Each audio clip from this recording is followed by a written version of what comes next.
Hi folks, I'm Mike, and I hope you're well. A kind of underpinning principle for me when mixing in Studio One is speed. This is especially true with my initial static mix, which I like to complete in 20 to 30 minutes or so.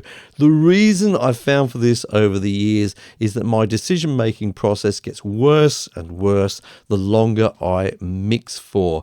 I lose objectivity, I suffer from ear fatigue, from mental fatigue, and generally I find that if I do allow myself to indulge in a long mixing session, I only find that the next day I find all kinds of problems in the mix within the first minute or two of listening to it.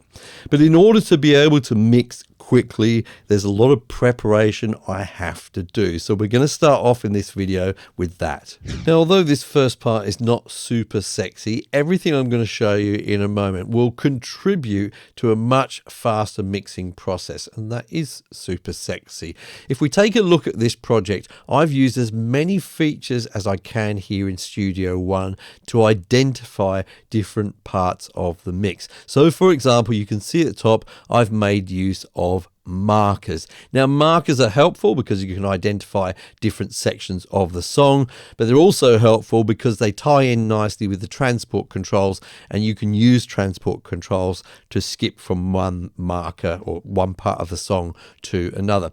Now, I have my own specific kind of naming convention for markers. You can come up with your own, but as you can see here with mine, this says V2, which is verse 2, and then I usually like to include the first few words of the lyric. That just helps me to differentiate one verse from another, for example. The other thing you should quickly notice when you look at my screen here is these blocks of colors in my mixing console. You can see this big block of green here, for example. That is all of the male vocals in the song. Over here in purple is all the female vocals. I like to sort of take groups of things and, use the same color for all of them. That sort of lets me navigate the overall mix. But then when I want to find individual tracks within those groups, I use two things to identify them. One is I make use of Studio One's icons. That was introduced in Studio One version 6. And then I make sure that I've got a meaningful name for my track. Now, you may be feeling, hey, when I just want to get into some mixing, this just seems like a whole bunch of boring housekeeping. Well, hopefully you don't have to do it all in one step. So I actually normally set up my markers right at the beginning of a project, if I know the structure of the song at that point. And then with tracks, I will generally try and at least name them either as I create the track or soon after recording the track. So if you've got a moment of inspiration, you just want to quickly record some guitar part, don't divert yourself or distract yourself by naming and things like that. I wouldn't recommend that. But as soon as you've kind of completed that recording, make sure that you name it so that later on you can easily find your way back to it. And that's going to be key when it comes to quick mixing. So when I'm in the middle of a mix, I definitely don't want to be distracted by technical issues which are going to divert me away from the mixing process. So for example, I want to make sure that if I'm going to do any pitch correction on the vocals, I've done all of that before I'm in the middle of mixing. And then especially for events, I like to make sure I've tidied things up. So for example, here we can see this electric guitar event here. I'll just zoom in on that. And you can see right away that I have sort of trimmed the beginning and end of this event and made sure I'm only including the performance. I don't want any noise which was there before or after the performance, or if it was, say, an acoustic guitarist, they may be shuffling around. You don't want that in there. I don't like to have that in there. Another thing is, if we look at the beginning of this clip, and if I zoom a long way in, you'll notice that I've got a fade in at the beginning. So quite often at the beginning of audio events especially, I'll do a very short fade in that you wouldn't notice unless I was zoomed right in like this. And that makes sure that we don't get any kind of pops and clicks at the beginning of audio events. So that's definitely something I will do, perhaps along the way kind of thing, but definitely I'll make sure of it before I'm actually mixing the song.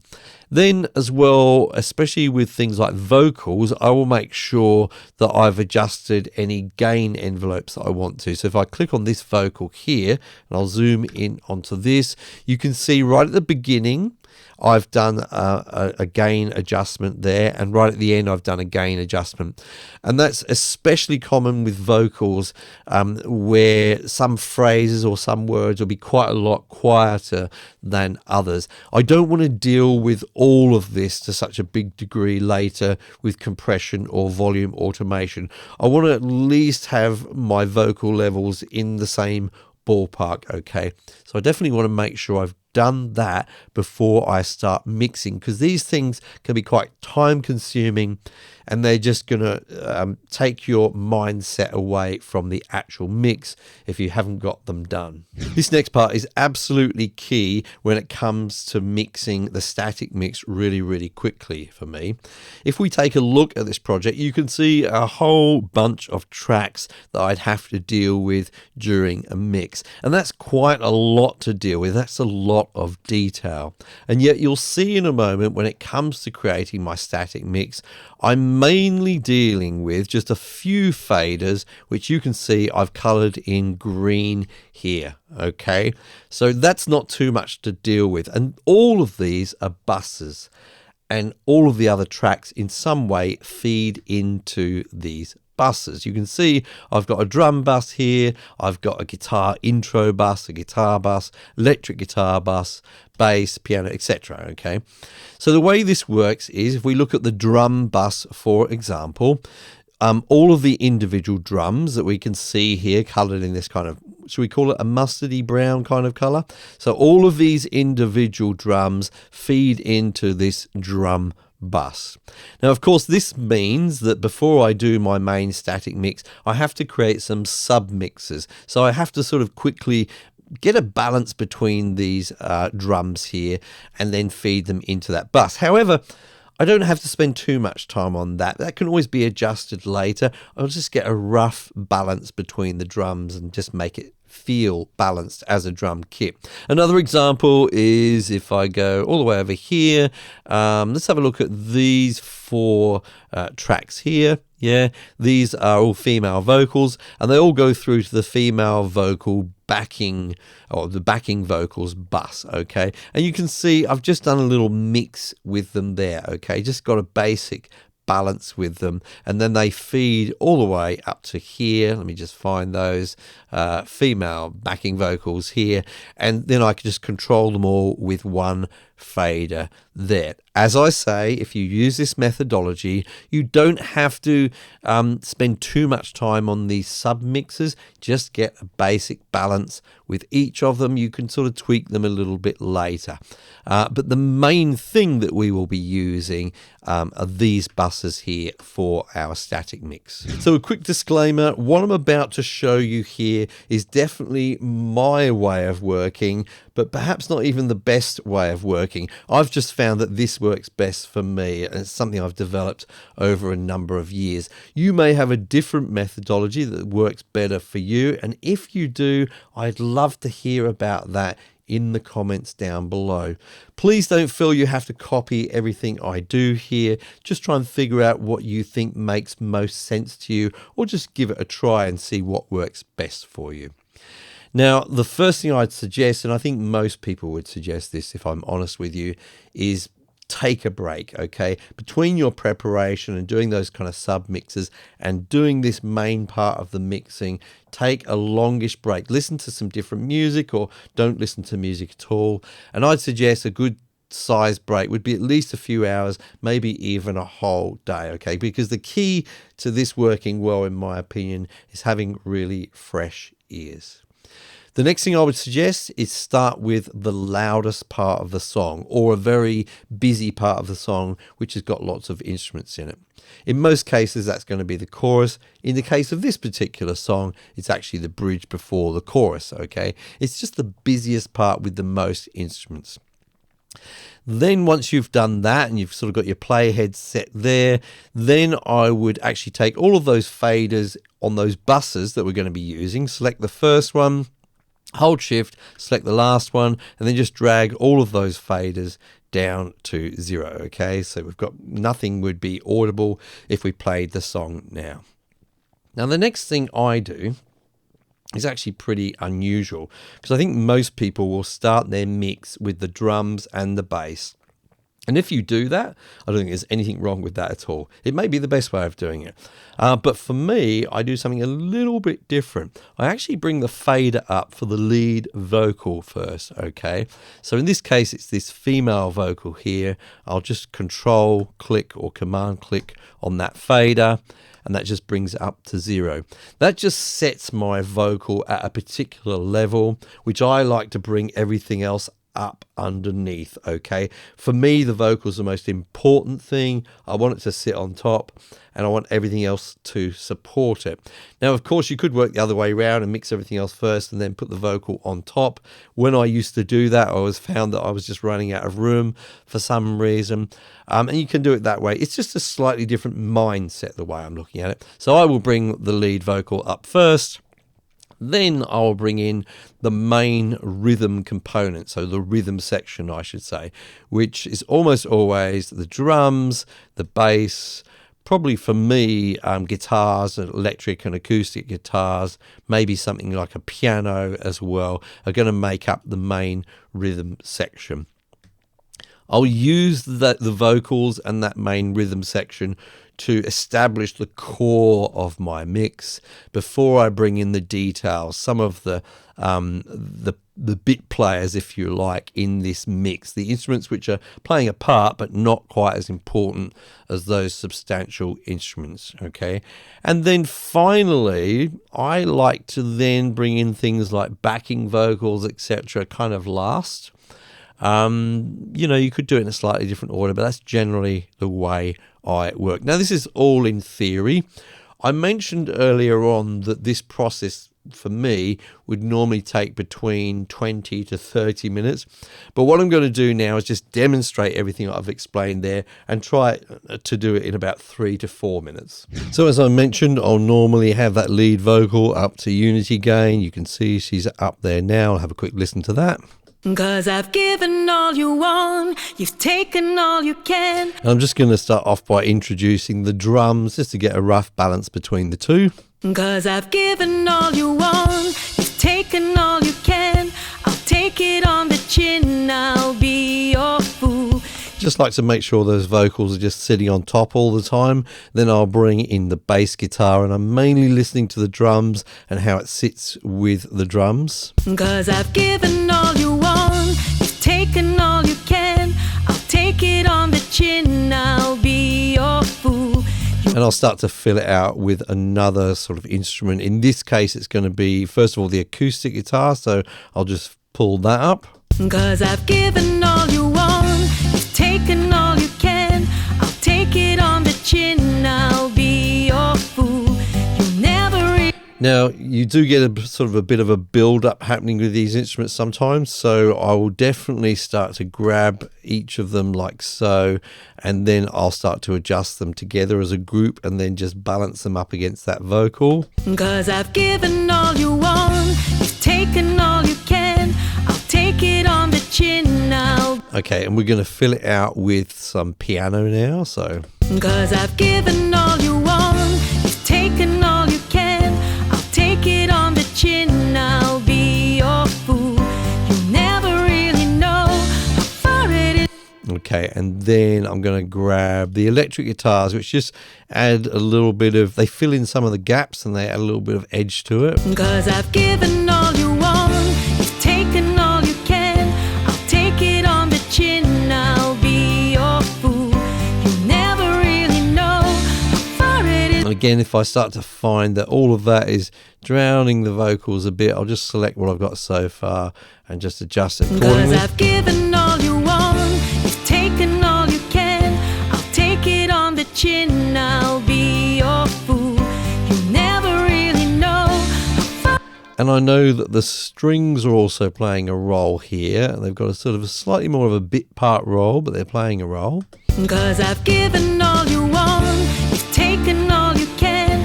I'll take it on the chin, I'll be your fool. You never really know how far it is to go until then that's starting to sort of feel okay. And then I would bring in some harmony vocals. Let's see what they're doing.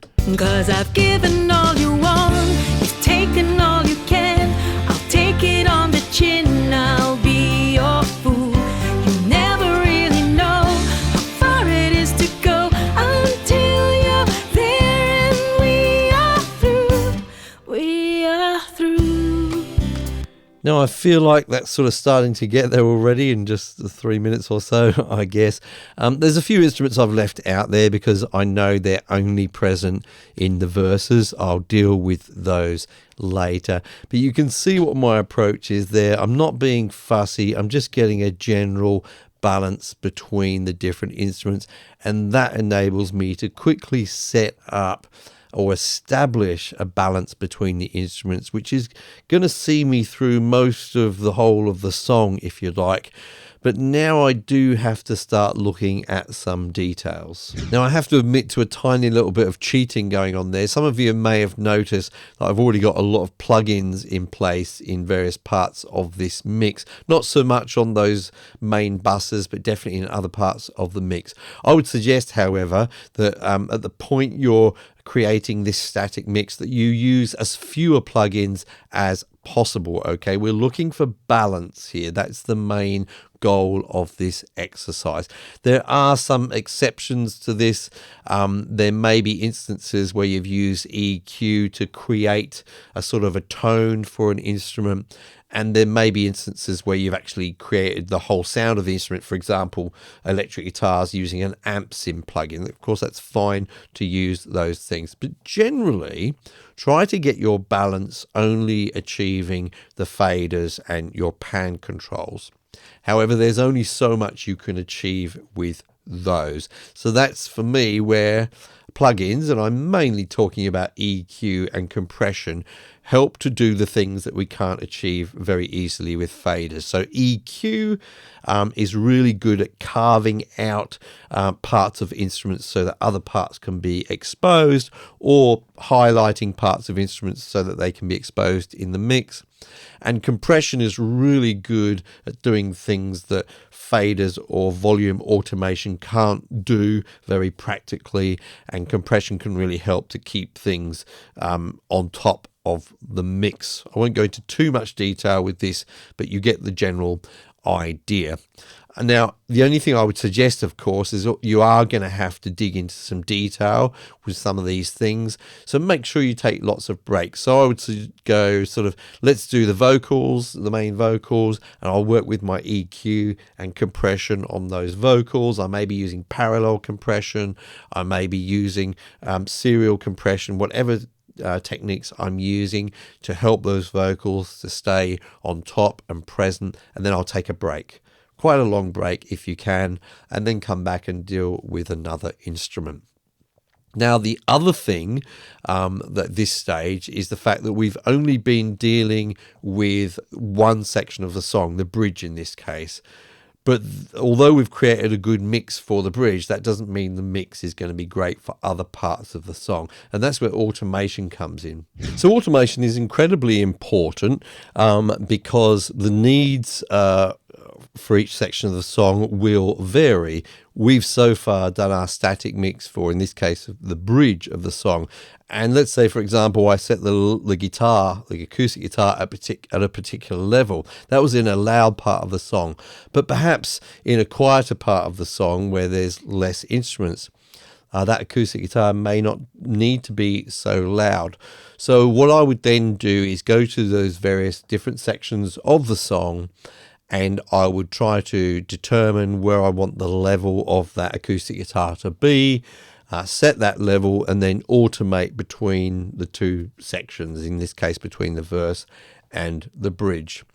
And it's a little bit time consuming to do this, but again, I would say that it's just such an important part of the mixing process.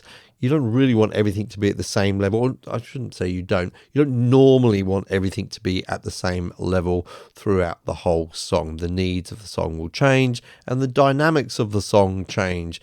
So some parts you will need to be quieter than other parts. Now at this stage, you should have something which basically sounds like a song. It's not going to be perfect in terms of the mix, but it's going to be largely there. The balance is going to be largely there, okay? Now, there's a problem here in that you can end up tweaking things forever and a day and never actually end up releasing your song to anyone. So I've got a few tips about that, and it mainly concerns revisions, okay? So the first thing that I would do is get into the habit of taking a break, coming back to the song, and listening to it all the way through. Very much trusting your first impressions, but try to write down a little list, maybe 3 to 4 items at the most, of the most major things. Not everything you hear, but 3 or 4 of the most major things. It may be something like the drums are not quite loud enough at the beginning of the chorus, okay? In which case you'll write that down. Automate drums for the beginning of chorus, make them louder, okay? Really resist trying to write a big long list here. Then go ahead and execute making those fixes, take another break, come back and listen again with fresh ears and write down another 2, 3 or 4 things that really stand out to you. At that stage, you should start to get down to things which are details, perhaps a matter of opinion, not really definite fixes that need to be made. It just may depend on what you're trying to achieve with your track. That's the stage where I would start to expose this song to some fresh ears, maybe 2 or 3 people who you can trust their opinion. It's important that you can trust their opinion and that they're going to give you a valuable opinion, okay? And also start to do things like play this mix on different devices, okay? The typical kind of listen to it in the car, listen to it, on your phone or what have you. Listening to it on different devices will start to expose different things that may need to be fixed with the mix. But again, even when you do that, don't write a long list of 20 things, just write a couple of things for you to fix. It's a sort of an iterative process at this stage. And then accept to some degree, perhaps, that you may have reached your limit of your capabilities at this stage. Please don't fall into the trap I've fallen into many times, which is trying to get the perfect mix and spending weeks, months, maybe even years with this song stuck on your hard drive and no one ever getting to hear it. Now, a big part of our preparation for the static mix was to do with routing. I didn't go into too much detail in today's video. If you want to learn about routing in much more detail, then I definitely suggest you watch this video right here.